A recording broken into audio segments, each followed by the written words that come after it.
Aujourd'hui, nous allons lire un passage du Srimad Bhagavatam, 3e chant, chapitre 5, verset 44.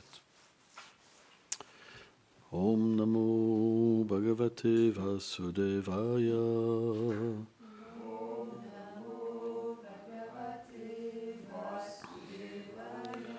Om Namo Bhagavate Vasudevaya.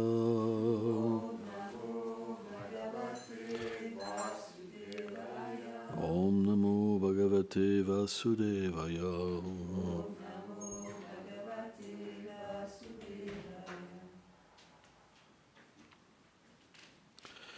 Yat sanubhande sati dehage.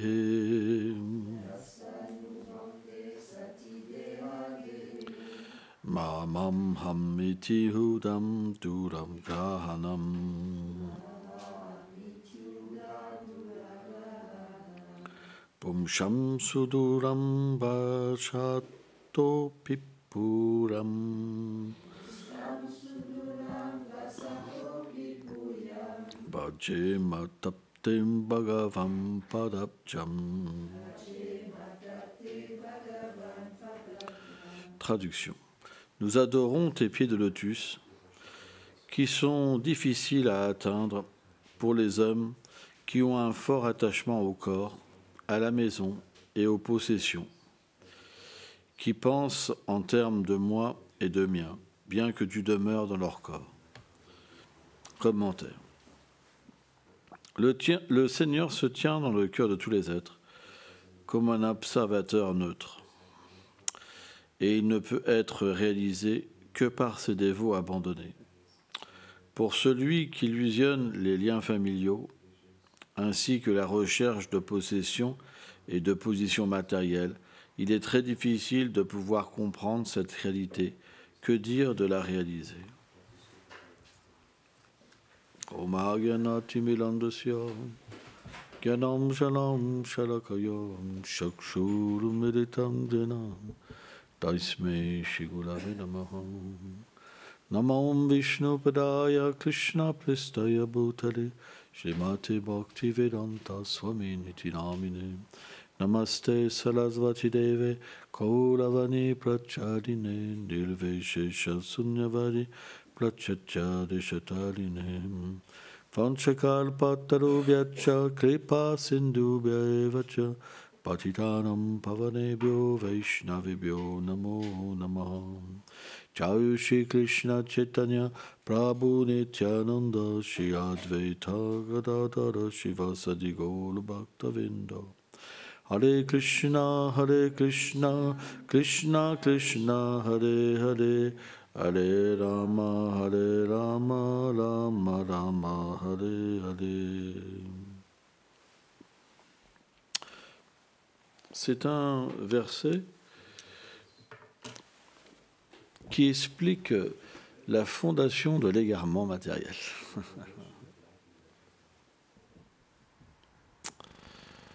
Brahmaji explique que ce monde est régi par une attraction qui est très puissante, c'est l'attirance sexuelle.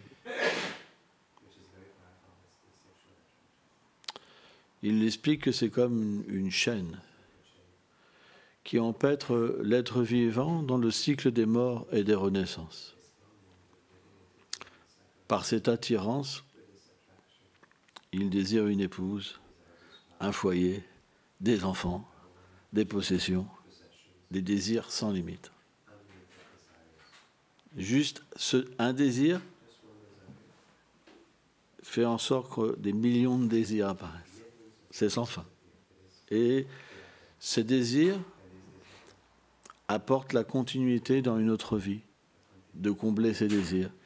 Lorsqu'on meurt, on reprend naissance pour continuer, etc., etc. Donc c'est une chaîne qui est impossible à dépasser par nous-mêmes. Impossible. Parce que cette attirance sexuelle, elle est liée au conditionnement même de l'être vivant. Et surtout aux deux modes de la passion et de l'ignorance.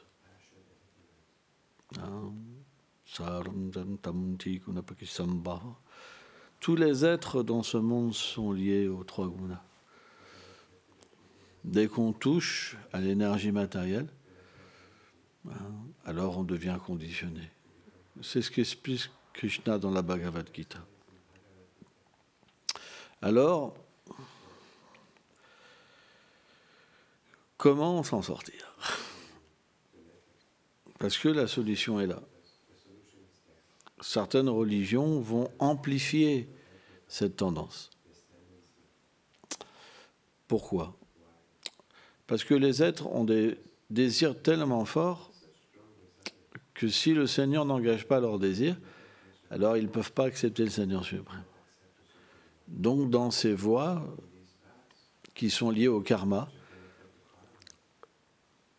on met en avant la vie de famille. Si tu accomplis ton devoir parfaitement à travers la vie de famille, alors tu peux obtenir l'atteinte d'un monde meilleur, d'une position meilleure, ce qu'on appelle les planètes édéniques. Mais Krishna explique dans la Gita que les êtres qui ne sont pas focalisés sur lui dans son service de dévotion, ils sont toujours attirés par ses désirs, par ces portions des Védas qui sont comme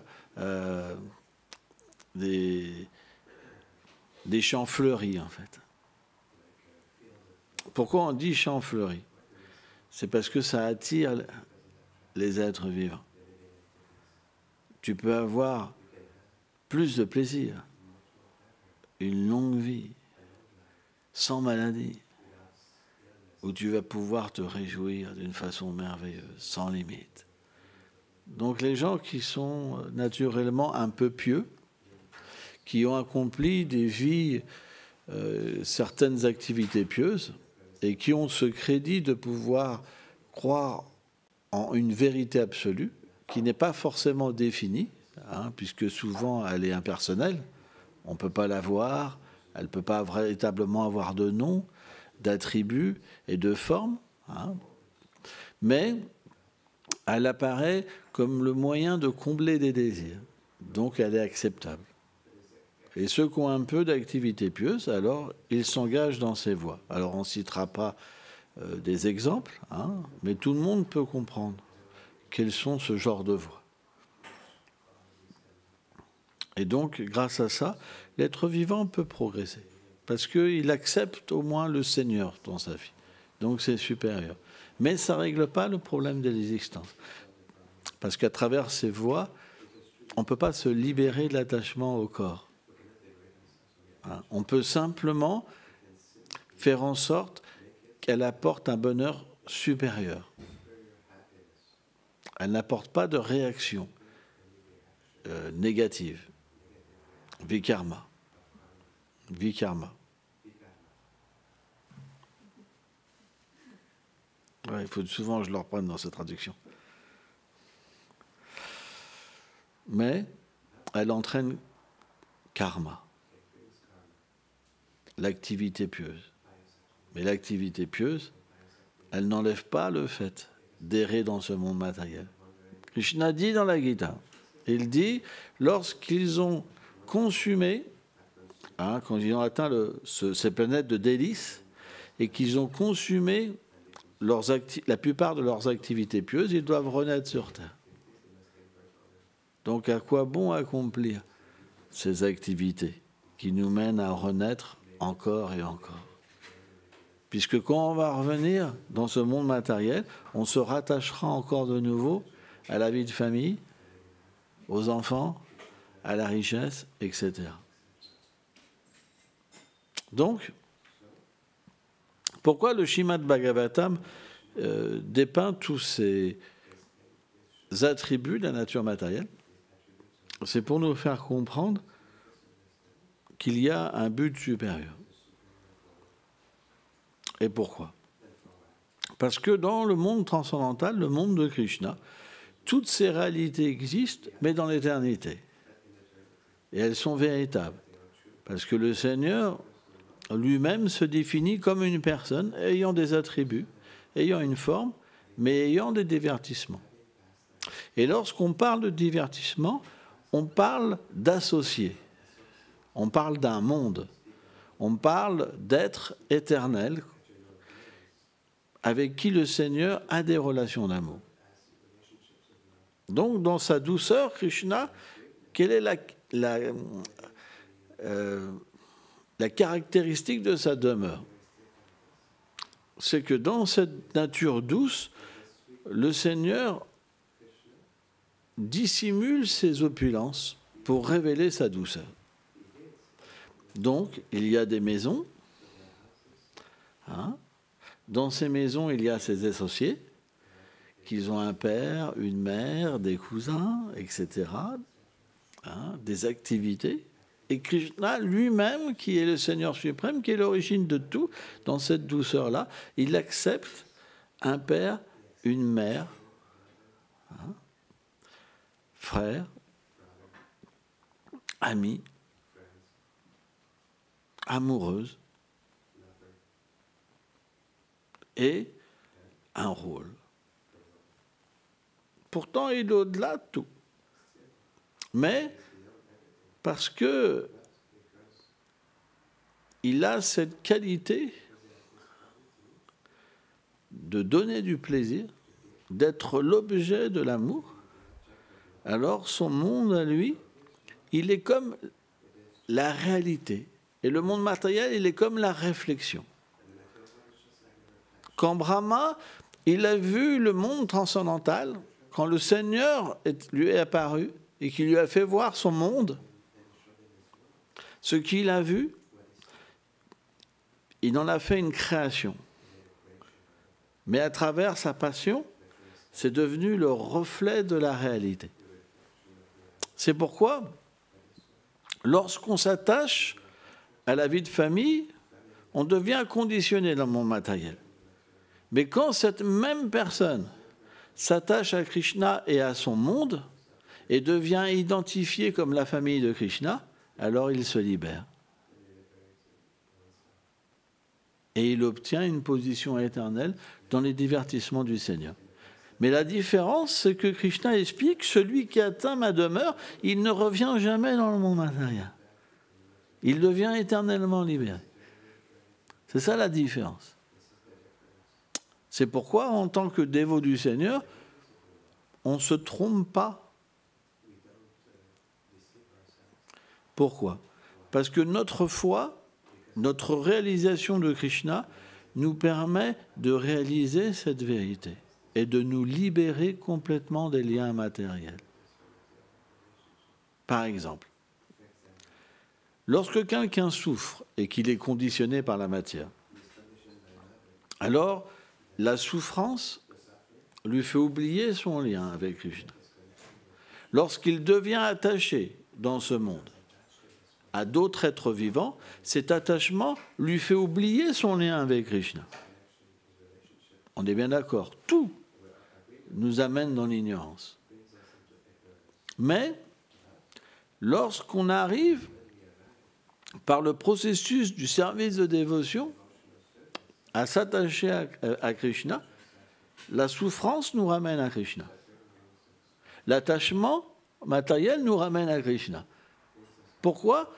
Parce qu'ils sont comme une source de souffrance, une source d'oubli. Donc celui qui aime Krishna, naturellement, lorsqu'il entre en contact avec la nature matérielle, il se souvient de Krishna. Tout lui fait se souvenir de Krishna. Tout devient comme une puissance qui l'amène à aimer Krishna. Ça ne peut pas être autrement. Mais celui qui n'a pas d'attachement pour Krishna, alors il sombre. C'est pourquoi tout vient de l'amour. Cet amour, quand il est dirigé correctement, il agit comme une libération. Quand cet amour, il est mal dirigé, alors il agit comme un conditionnement. Donc en ce moment, selon la nature de notre amour, nous avons un conditionnement où nous sommes libérés. C'est pourquoi nos sentiments, ils doivent être bien placés. C'est très important. Parce que lorsque nos désirs matériels grossissent, qu'on cultive des désirs matériels, alors on peut quitter la voie de la vérité. De la même manière, lorsqu'on cultive des désirs matériels, on abandonne la voie de l'ignorance. On ne peut pas avoir les deux. Parce que l'attachement matériel n'amène pas la réalisation spirituelle. C'est pourquoi, à un moment, quand on devient sincère, on se détache. Mais le détachement, ça ne veut pas dire physique. Hein, souvent, les gens s'imaginent, pour se détacher, on va aller dans une grotte. Mais ce n'est pas parce que vous allez dans une grotte que le détachement va venir. Vous pouvez aller dans une grotte et développer encore plus d'attachement parce que vous êtes attaché. En fait, le détachement, ça veut dire quoi? Ça veut dire servir Krishna. Si on sert Krishna, alors Krishna se révèle. Si on ne fait pas de service, Krishna ne se révèle pas. Il n'y a pas le choix. Sans service, on est livré à nous-mêmes. On ne peut pas échapper à la souffrance. On ne peut pas échapper à l'attachement. On est prisonnier. C'est pourquoi nos acharyas, comme Srila Prabhupada, ils ont créé un moyen de nous libérer. Lorsqu'ils ont manifesté des temples, des livres, des enseignements, le fait d'avoir l'association des sadhus, de pouvoir chanter, d'entendre le Srimad Bhagavatam, de vivre dans un lieu saint, qui sont les 5 activités les fondamentales du service de dévotion. Alors, ils ont manifesté un moyen pour s'attacher à Krishna et pour se libérer de toute forme de souffrance. Mais si on n'a pas foi et qu'on ne s'attache pas à leurs pieds pareils de lotus, à leur enseignement, alors on est tout seul. On est perdu dans l'océan matériel. Complètement perdu. Et on peut être juste à côté. Juste à côté. Il y a plein de personnes qui vont venir dans un temple, par exemple, mais ils ne prennent pas l'opportunité de s'abandonner. Et à cause de cela, bien qu'ils soient très proches, alors leur problème n'est pas réglé.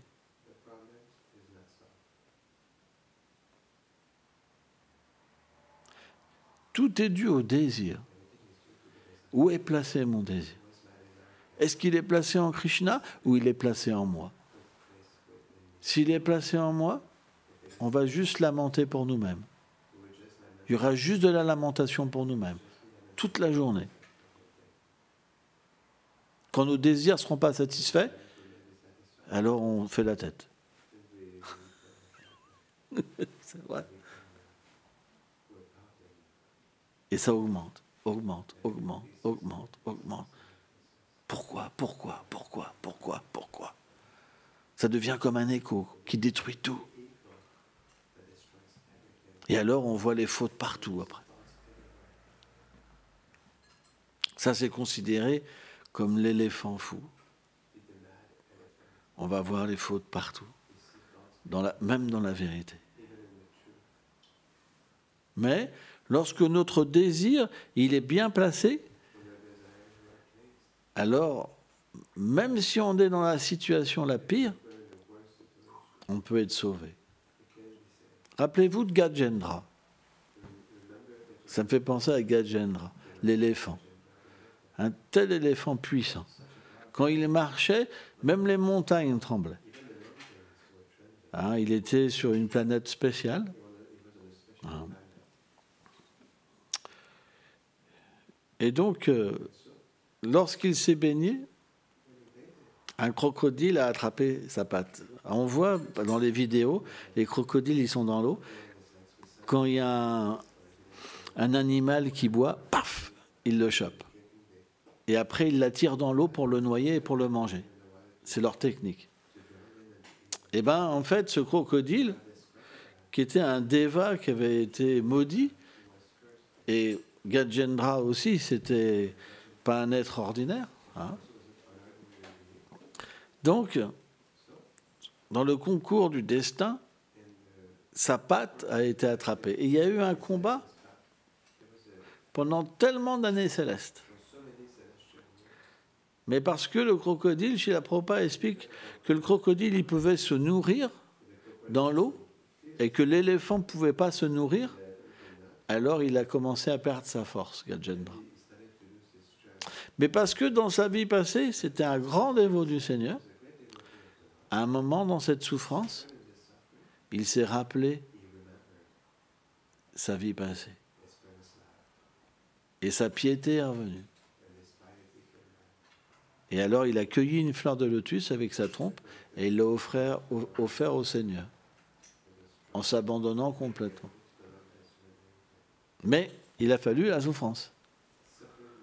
Si vous regardez. Il a lutté, et c'est au moment où il a compris qu'il ne pouvait pas, que sa vie était perdue, que son souvenir est revenu. Donc parfois, cette souffrance, elle doit venir au plus profond. Tu ne veux pas t'abandonner. Même dans la souffrance. Tu souffres. Gajendra, il souffrait. Il n'y avait plus rien.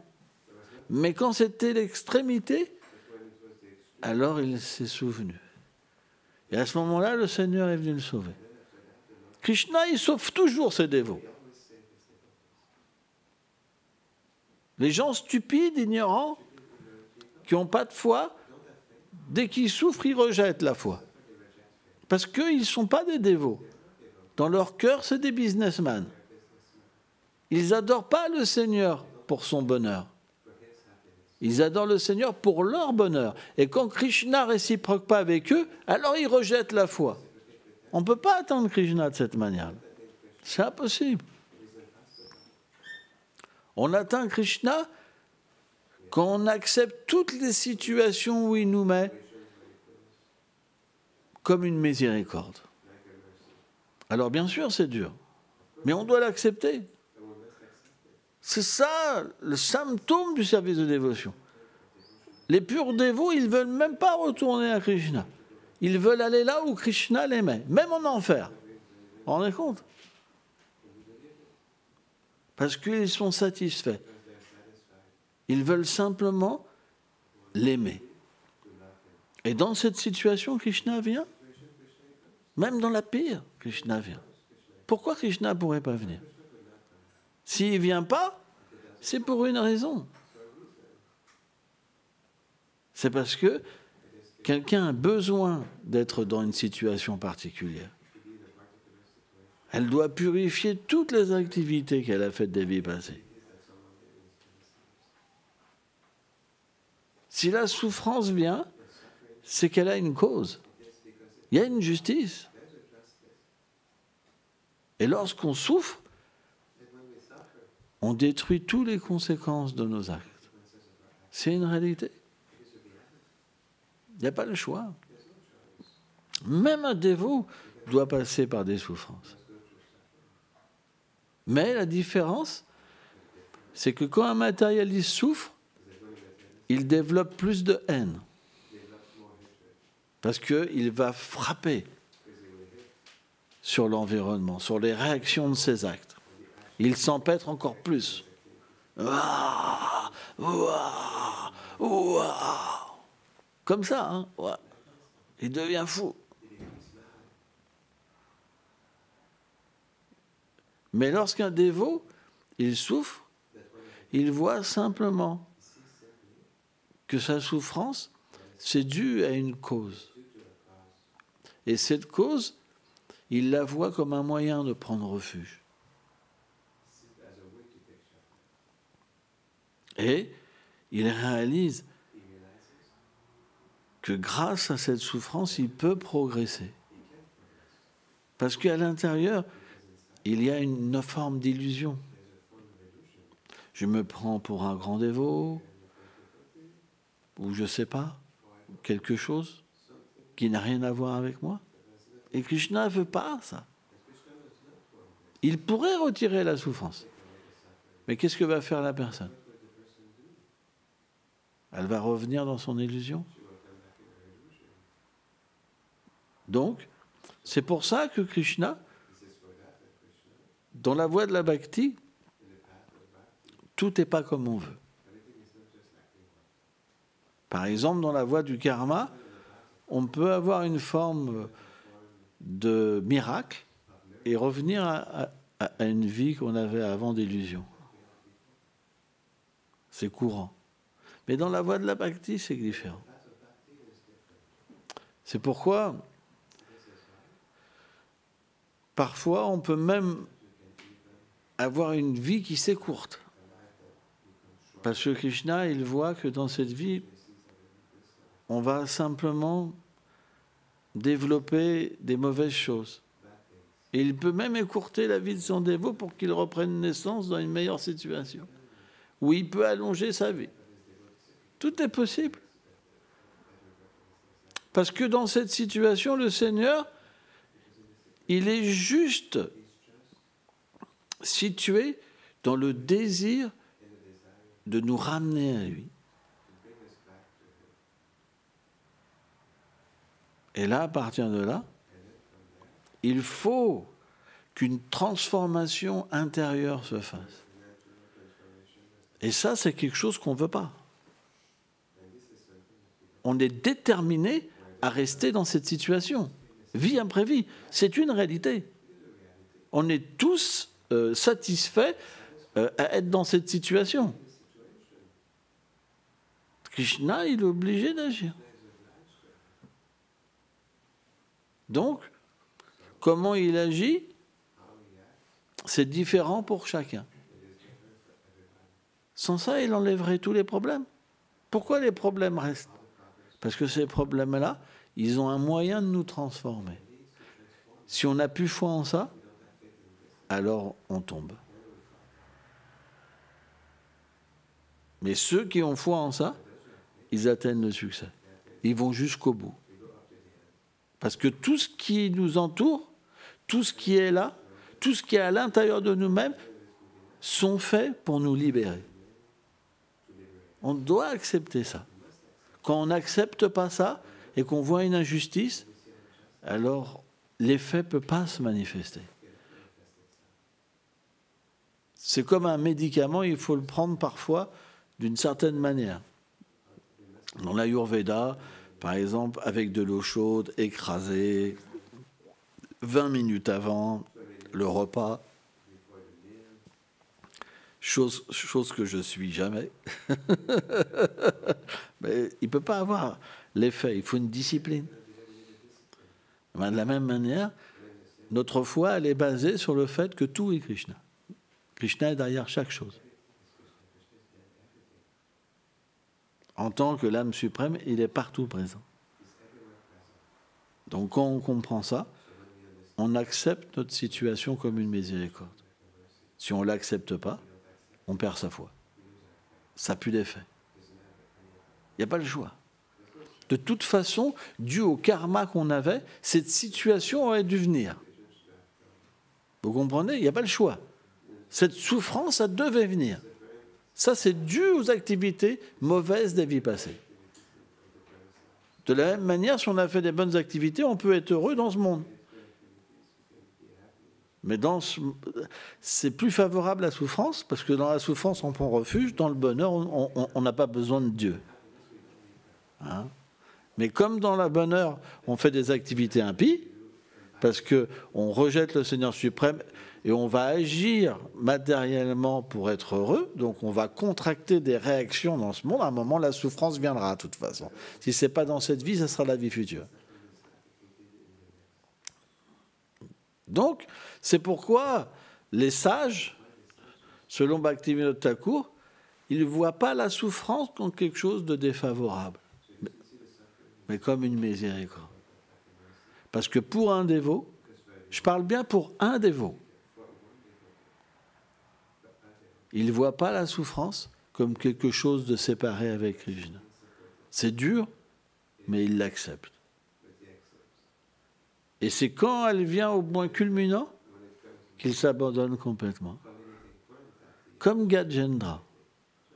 C'est pourquoi cette histoire de Gajendra, elle est très importante dans le Srimad Bhagavatam. Elle prouve cette vérité.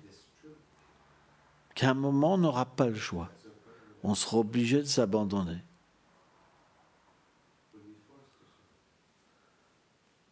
Jai, Shri Prabhupada ki jai.